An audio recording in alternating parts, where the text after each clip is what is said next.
Had some really good mail come in this week. It's a little bit fancier than normal.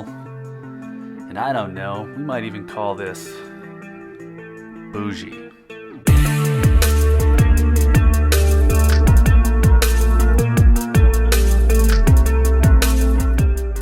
Alright, so I picked up some fun stuff this week, and it's not the kind of thing that I'd recommend to my younger self, not the kind of thing that I should be buying at all, but I think maybe that's what makes it fun.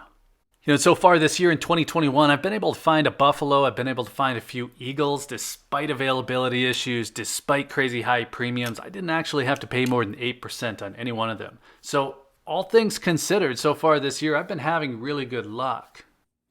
Now, this most recent purchase, I was planning on getting a Britannia, and I haven't really given up on that yet, but I found something else for the same price as a Britannia. There's a little bit more to the story, but it's a weird one. I'm going to skip forward. Anyway, I'm not going to tell you that this is better than a Britannia, but at 5% over spot, I figured I might as well grab something just to see if there's something out there that I might like a little bit more. A little bit more than an eagle for sure. Now, you know by now that eagle or buffalo is always my first choice, but I have enough of them to mix it up once in a while. If not for me, then maybe for my kids. So I've grabbed things like the double dragon and the swan, and there's just really something about the Perth mint pieces that kind of suck me in. And if you take that Perth mint quality, maybe add a dragon, maybe some kind of spirit animal or good fortune charm, and I'm going to be interested. Not always, but if I can find it for 5% over spot, more often than not, I'm going to be in. All this buildup, this seems a little aggressive for a single coin. So this is a 2021 gold double Pishu from the Perth Mint. Now, the design is nothing new. I know the silver version of this coin has shown up quite a bit across YouTube. It was introduced last year. I think it was introduced in June of 2020, so we've seen it. But I'd say the gold version has a little bit more punch, of course. Now, this is a continuation of the Chinese Myths and Legends series from the Perth Mint, and I'd say I preferred the Pearls of Wisdom coins, but it's a similar idea, and I've always liked the mythology behind the Pixiu and the Dragon King. And maybe you didn't know this, but these are supposed to bring wealth and good fortune from all directions, so I'm expecting that to start rolling in now that I've got this thing. Now, there was a clear amount of luck involved in me getting a hold of this coin, so I think that means that I'm just supposed to have it. And speaking of luck, I've been on a list to get a hold of a Grimsmo Norseman. And if you're into knives in any way, you probably know how popular Grimsmo has become and just how hard it is to get a hold of their knives. And I don't want to give away any secrets here, but I know someone who knows someone and was able to get a hold of an unclaimed buyer's choice slot and pick the exact design configuration. Now, honestly, I would have taken one in just about any color, but I've wanted a gold Norseman for a while now. I'd actually given up on them entirely until Jordan egged me on in the Discord server again, so this is clearly Jordan's fault.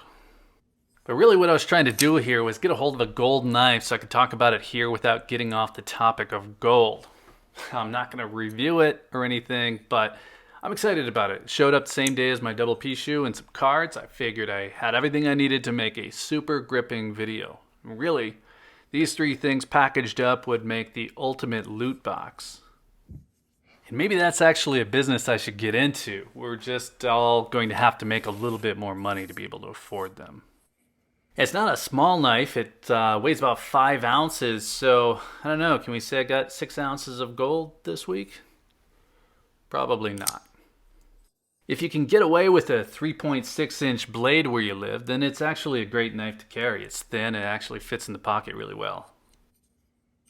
Definitely a cool blade. Now, it's a little like the Pishus. It's cool, but it's also a little bit weird. I mean, this is definitely not a typical blade shape. Okay, so back to the gold since that's why you came here. Now, I've said this before, but I really don't care about mintage numbers.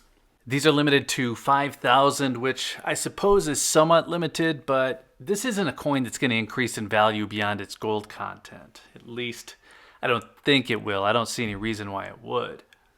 When they first came out, I didn't realize that they came from the same series as the Pearls of Wisdom coins. They just look different.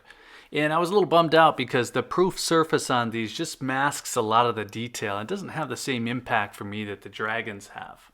I feel like I need to go back now into the Chinese Myths and Legends series and grab the dragon and the phoenix and grab the dragon and the tiger. I mean, those are just nicer looking coins to me. I'm not really a collector though. These are just fun coins for me. Like I mentioned earlier, I have a base of eagles, so I don't mind grabbing something random now and then, but I feel like I'm underwhelmed most of the time when I do. There aren't a lot of coins I feel are just so good that they're worth buying rather than my typical choices. Now, I do like, though, that the Perth mint is typically so consistent. I think the Swan is about as good as they get. Now, these are easily at the level of the Britannia or the Maple Leaf. Now, I didn't mean for this to turn into a video about coin aesthetics or a review of this particular coin, but I think the fact that I'm going on here must mean that I'm ready for some new choices.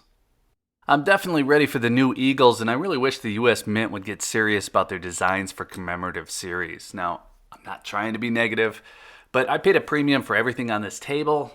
Well, maybe not the Pixiu or the Double Dragon, but they typically come at a premium, and if the US Mint put out higher quality designs and just more exciting subject matter, I'd be happy to pay a little bit more for those too. Now, I know a lot of you like reverse-proof Libertads, and maybe I need to just pick one up and see if that does it for me. The problem there is that they never seem to be available when I'm interested in buying something outside my first or second choice, and by the time that I'm looking, they're going to be like 60% over spot, and that's just a little bit too premium for me for a standard mint release coin. So let me know what I'm missing. I mean, not everything has to be fun, and there's definitely nothing wrong with a Buffalo, a Maple, or a Britannia. But for these one-off purchases, I feel like I might be missing out on something obvious. And that's actually a big reason why I've been spending more time on Instagram. And if you're on Instagram, be sure to follow me there, give me a nudge. And same goes for Discord. There's an invite to the server in the description if you're interested in checking it out. Before you head out though, be sure to let me know in the comments what you like, and while you're there, hit the like button if these videos are interesting at all. That always helps get the word out. Regardless of all of that though, I hope you're doing well. Thank you again for watching. I always appreciate your time. Take care.